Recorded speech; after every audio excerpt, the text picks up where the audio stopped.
I thought of an exciting way to start. You know, I'm always looking for like an optical illusion or a cool quote or a movie. So I'm going to start with this cutting edge graphic right here. Cutting edge, right? Looks like it was made on the very first ever computer. You know, Steve Jobs had the 84 conference, right? Hello, and then he made this thing. I don't know, that's how it worked. I'm starting here because we sort of ended a little abruptly last week. If you're joining us and you're new, we've been for a while now going through a journey in what is probably the oldest account of Jesus' life. It's called the Gospel of Mark. And when I say his life, being a little tongue-in-cheek, it's really the last 3 years of Jesus' life. And it's what he did, what he showed the world. And what I'm saying is, if you come here today, it's a special day. I think we're at the hinge of the book of the Gospel of Mark. You've kind of landed right in the key scene.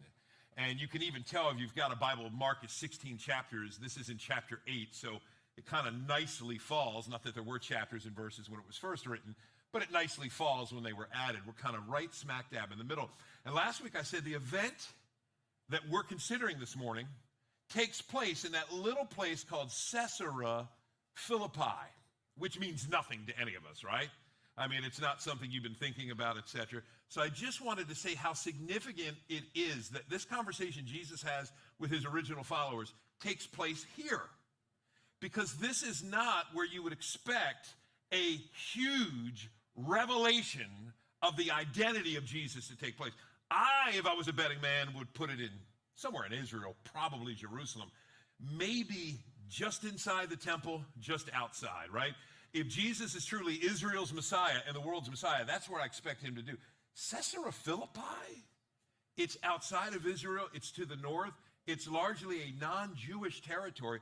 From a Jewish perspective, it has a bad history because a dude named Antiochus, I'm not going to give a whole boring history lesson this morning, but really wreaked havoc against the armies of Egypt in the same spot centuries earlier. And as a result, the Jewish people that had been living there lost a lot of their autonomy, a lot of their sense of comfort. It was gone. And on top of it, this is what the ancients would have called, from a Jewish perspective, a pagan place. Let me show you that on the next slide. There's two things here. This is Pan, who I was disappointed is not the same Pan as in Pan's Labyrinth. So if you're a movie buff, apparently that's a different Pan, though he did look a little bit similar. Sorry, I digress. Pan is one of the lesser known gods of Greek mythology, right? We normally think Zeus, Apollos, Hermes, Aphrodite. Pan is a little more low-key god, right? Small g. But nevertheless, he was worshipped. And in fact, this is an artistic depiction. This is a temple, as it were, set in against this stony outcropping where worshipers would go in and pay their tribute to Pan. This is what's going on at Caesarea Philippi. This is no territory that is friendly to first century, what we would consider Orthodox Jewish men and women. But it is at this place where we, to go back to last week very quickly, heard Peter say this: "You are the Christ." And for the first time in the Gospel of Mark, we have one of Jesus' followers getting it right. So I believe the Gospel of Mark, not me, most scholars see this, that it hinges upon two confessions. The first here in chapter 8, and one at the very end of the story, which we'll get to, I don't know. If the Lord comes back, we won't, you won't care.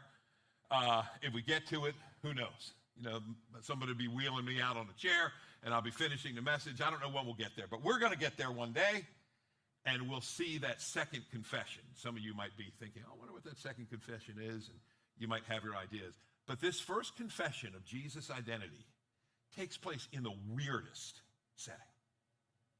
It means that he is the Christos, the Mashiach, the anointed one, who for centuries the longing of Israel's hopes centered on. And Peter has this moment of insight.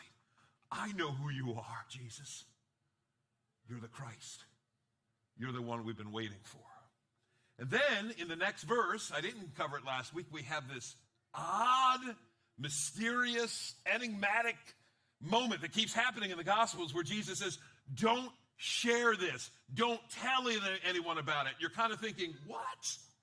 Why in the world does Jesus want to keep this secret? So when the demons are saying, we know who you are, the Holy One of Israel, the Son of God, Jesus is shushing them and saying, be quiet. When other people are going to report it, because they've got the inkling, he says, no, don't share it. It's known among scholars as the Messianic Secret. And it should be building tension throughout our story. So again, I'm just going to leave that and not try to solve and alleviate the tension. I just wanted to kind of arrest us a little this morning as we consider, wow, we've got this incredible confession about the identity of Jesus, and he commands Peter and his disciples, tell no one. I will tell you this. I think there's a hint why for the first time in our text today. Let's go to the next verse. And he, Jesus, began to teach them that the Son of Man must suffer many things, be rejected by the elders and the chief priests and the scribes, and be killed, and after 3 days rise again. Now, I don't know about you, I resonate with the last verb. I'm all into the, tell me more about the victory.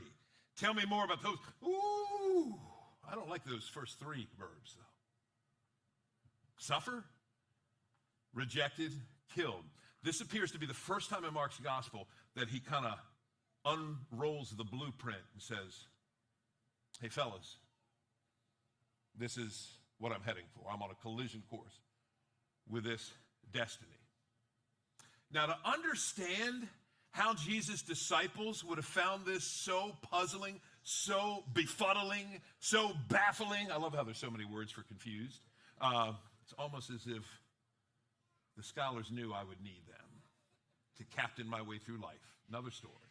But they are so shocked by any talk of this negativity. And we get glimpses in other places in the Gospels where you get the gist of why they just don't understand why Jesus would speak all this negative, defeatist language. And it appears that they expected the Christos, the Messiah, to be Thor, Captain America, Iron Man, dare I say, James Gunn's new Superman.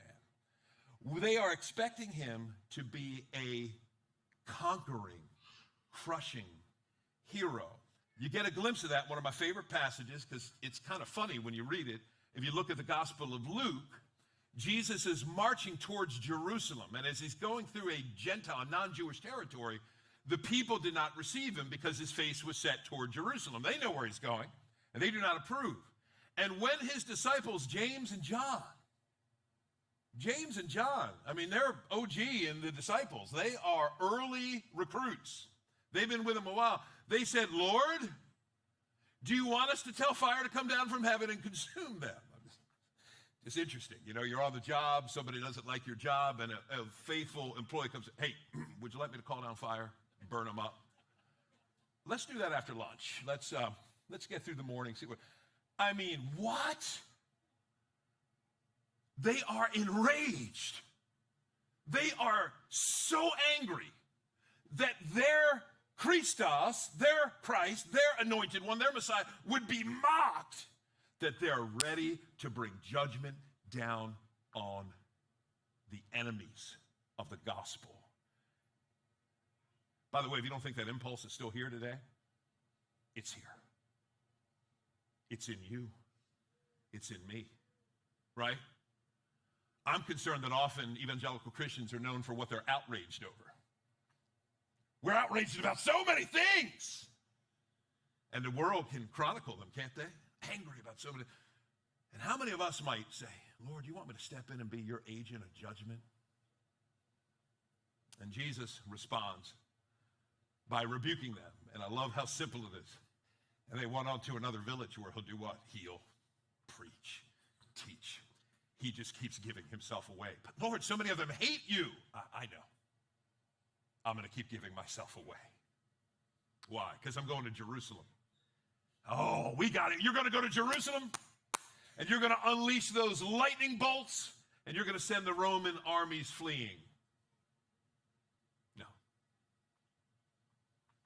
I'm going to be arrested, beaten, spit upon, crucified, and I'm going to die naked in a garbage heap outside of the city.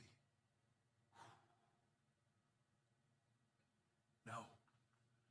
Commentator William Barclay captures the spirit of the age by saying Messiah was envisioned as a king of David's line, but more often as a great superhuman figure crashing into history to remake the world and, in the end, to vindicate God's people. The Messiah will be the most destructive conqueror in history, smashing his enemies into utter extinction. So we can understand the mindset of his earliest disciples. Jesus, come on, we've seen you do some cool stuff. Unleash the power. It's time. So how are the disciples going to respond to all this talk of death and suffering and rejection? Well, I don't think we should be surprised by now. And Jesus said this plainly. I love how Mark tells us. This was not cryptic. This was not a parable. Do you notice it? He doesn't tell a story. He just tells it factually. And Peter took him aside and began to rebuke him. And I don't want us to be too hard on Peter, because I think I'd have done the same thing, and you'd have done the same thing, right? In fact, I made this note. I don't normally put this in, but a little note when I was working on this message. What good friend wouldn't want to talk his friend out of such a negative space? I know what it is to go negative. I have a propensity sometimes to go negative, and I need people like Lisa, like Matt, like my kids, like my father, to talk me out of negative space, right? Because it gets so dark and gloomy, and it's so easy to amplify that. So here's Peter. Hey, guys, let me take care of this. Jesus having just an off moment. Now, keep in mind what he just said. You are the Christ. Oh, let me tell you what I'm going to do. But whoa, time out, Lord. I mean, Peter is the PR agent here, right? We got to stop this rejection talk, this suffering talk. This isn't what we want. This isn't what the people are going to respect and want. And so, of course, Jesus, right, tongue-in-cheek here firmly, thanks Peter for advising him. You know, how often do my prayers essentially advise God that he must have missed something? Lord, I don't like my situation. You might not notice. I know you're busy, but if I could call attention to a couple of things, and bank account, the sickness, I don't want to feel a sore throat right now. It just seems like you missed a couple of things. And essentially, my prayers are rather similar to Peter's advisory counsel. I think you're missing something, Lord. In fact, I got to be strong about this, Lord. He speaks against him. Don't talk like this. No, Jesus does not thank him. We'll, in fact, see this. But turning, and I think this is so key that Mark highlights this. Do you notice this? Seeing his disciples. Why? Because Peter is the spokesperson for the disciples, right? Every friend group typically has a leader. You've probably done those little studies or sociological studies. You kind of study your kids, and is my kid a leader or a follower? Sometimes they're both, right? I think back to my friend. Who is the leader? Peter is unquestioned leader of this group. So the fact that he's rebuking Jesus, and Jesus sees the disciples behind him, he rebukes Peter in some friendly, encouraging greeting card sentiments. Get behind me, Satan. Again, you know, I always talk about the greeting card thing. Can you imagine there was a greeting card and you open it up, just a word of scripture encouragement? Get behind me, Satan. You know, we'll give that to all the teachers starting a new year. I don't know. They might say, I need that. For you,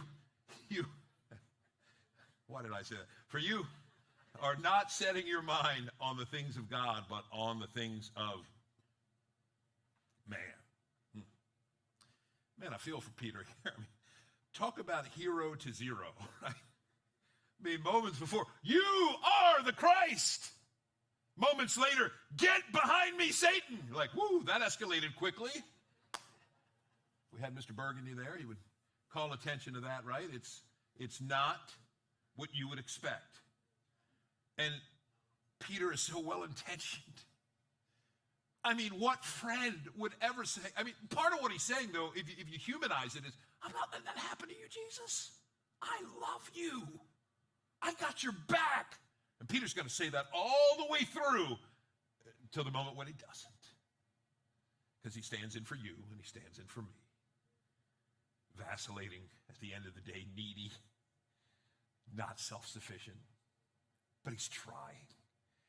And Peter is aligned with Jesus' rebuke with Satan. What? Keep in mind, we're told in the gospel accounts, very briefly in Mark, so I'm going to show Matthew, which elaborates it a little bit, that Satan at the beginning of Jesus' ministry was trying to do what? Let's go back and look at Matthew chapter 4. Again, the devil took him, Jesus, to a very high mountain. This is the third of 3 temptations, and showed him all the kingdoms of the world. So he's got the majestic view. You know, we all, the Dutcher crew, got to go to the top of Mount Washington in New Hampshire last month. It was just incredible. You know, it's, I think, the highest elevation on the East Coast, and it really is breathtaking when you get those views, right? You see just the vastness in front of you. And here is Jesus taken on such a mountain. Keep in mind, he's physically weak. He hasn't eaten for 40 days, 40 nights. And Satan says, all these I will give you if you fall down and worship me. What is Satan offering Jesus? It's interesting. For time's sake, I won't show it. I didn't show it. But you could reference Psalm 2. In the second Psalm, God says, ask of me. He's speaking to his son. Ask of me, and I will give you the nations as your inheritance. So he already knows he's going to get the nations because his father is going to get them. But he's just told us how he's going to get the nations. He's going to bleed and die for that. That's how I'll get the nations. That's why Jesus says elsewhere, when the Son of Man is lifted up, I'll draw all people unto myself. Why? Because that's how he's going to open the gates of access. I'm going to die as the substitute for sinful men and women. I'm going to stand in their place. I'm going to open wide the gates. So he knows his father's already offering the nations. But Satan is making the same offer here without the cross, without the suffering, without his mission. So how does Jesus respond in Matthew 4? And Jesus said to him, be gone, Satan. For it is written, and he quotes Deuteronomy, you shall worship the Lord your God and serve, and only him will you serve. He says, my father's already made the offer, and I'm going to take his. Hit the road. So Peter, with good intention, has basically told Jesus he can do his mission without the suffering, without the pain, without the cross. James Edwards, this one leaped out. James Edwards is a really subdued guy. I actually heard him speak at a conference. He's my favorite commentator, modern commentator on Mark's gospel. He doesn't normally talk like this. This kind of leapt off the page this week. When disciples play God instead of following Jesus, they inevitably become satanic. Woo! That'll wake you up when you're just drinking your coffee at 8 in the morning and reading your commentary. That's a strong statement, but in the context, I think we can see exactly what it means. Good intentions can actually be more in line with the forces of darkness and their intentions than we ever imagined. So, the next pivot here, and I wrote this in my notes too, is that a wrong view of messiahship leads to a wrong view of discipleship. And this is what Jesus seems to be aware of now. And notice what he says next. And calling the crowd to him, so this expands beyond his followers, with his disciples, he said to them, if anyone would come after me, let him, imagine opening up your restaurant, your health club with these words, deny himself, take up his cross, and follow me.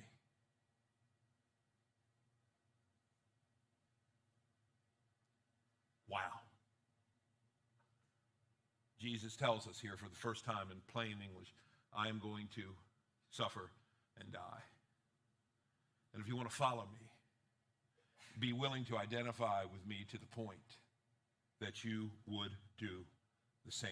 They knew exactly what take up your cross meant. We know it as a trinket. We know it as something, and I'm not, please, even saying that, there's nothing wrong with wearing a cross earrings, and we've given those to our loved ones, kids. I'm just saying, right, there's a mindfulness that this is just a little whisper into our mind of the truth of the cross. Somebody taking up their cross A bunch of young Jewish kids would have seen that their whole lives because the Romans wanted to flex. They wanted to let Israel know they were in charge. And what's the best way to do that? Well, anybody that defies us, they would see people carrying their cross through the streets and eventually killed upon them. They know exactly what he's saying, or they should. Walter Wessel, historian, has said this: cross-bearing does not refer to some irritation in life. Rather, it involves the way of the cross. The picture is of a man already condemned, required to carry his cross on the way to the place of execution, as Jesus was required to do. So he goes on. For whoever would save his life will lose it. This is what we call the upside-down logic of the kingdom of Jesus. Whoever loses his life for my sake in the Gospels will be the one to save it. In other words, I know, guys, this is hard for you. You thought I was going to come as your avenger, as your superhero, and I'm going to solve all your problems. But I'm actually going to die. I'm going to identify with you to the point of my own empathy expressed in union with you as I die for you and pay a penalty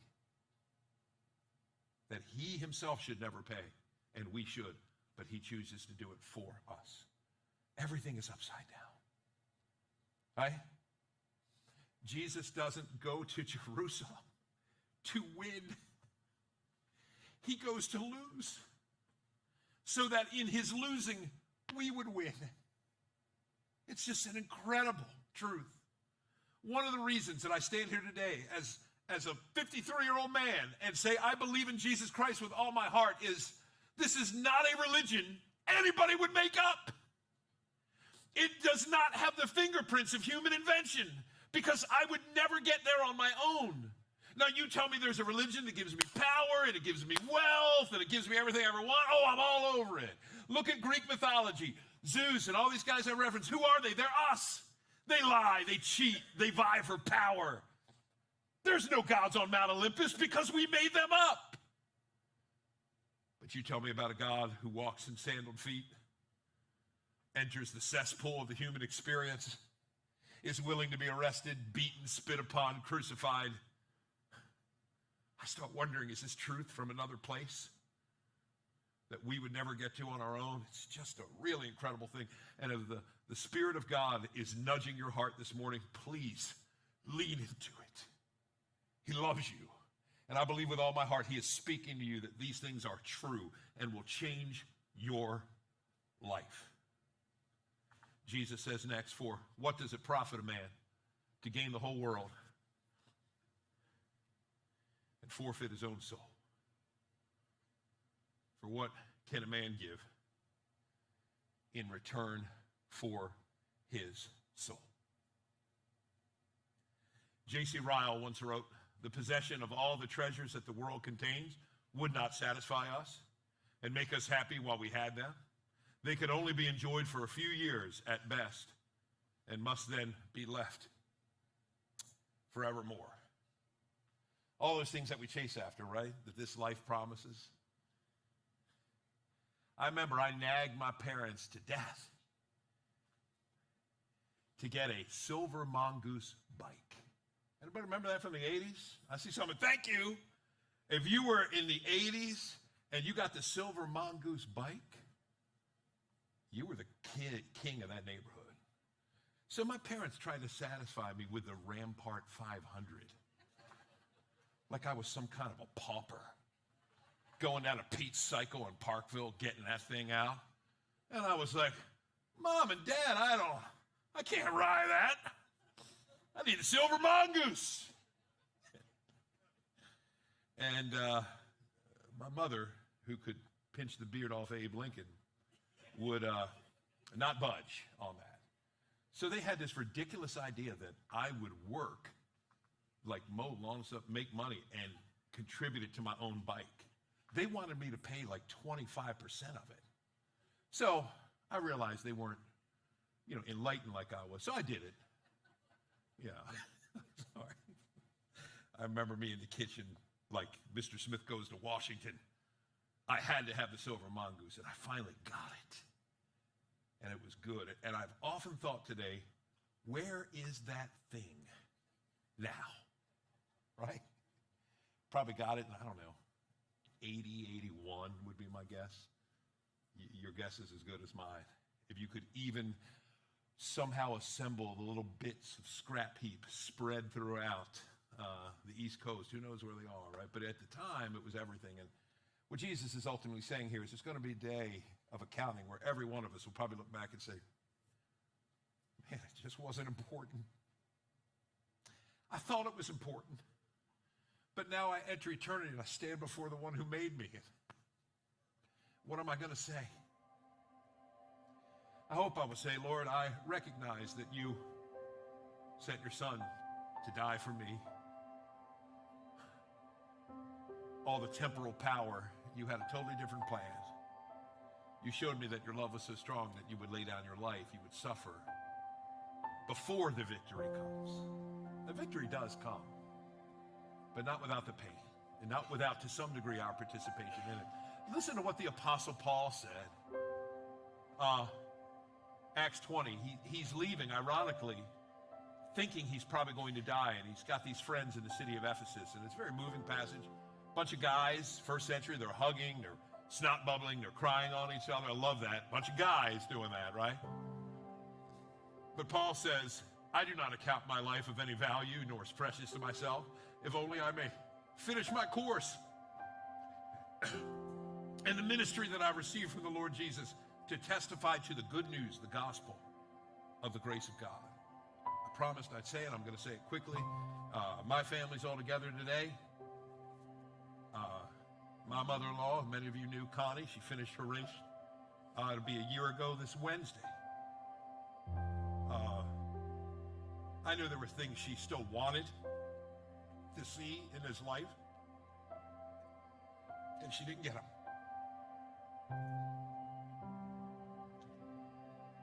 But she got Jesus, and so everything else is fine. She's with him now. Mark 8, Jesus ends this by saying, whoever is ashamed of me and my words in this adulterous and sinful generation, of him will the Son of Man also be ashamed when he comes in the glory of his Father with his holy angels. Which tells us what? Yes, the victory is coming. The kingdom of God will be here. But first, there is the road of suffering and pain.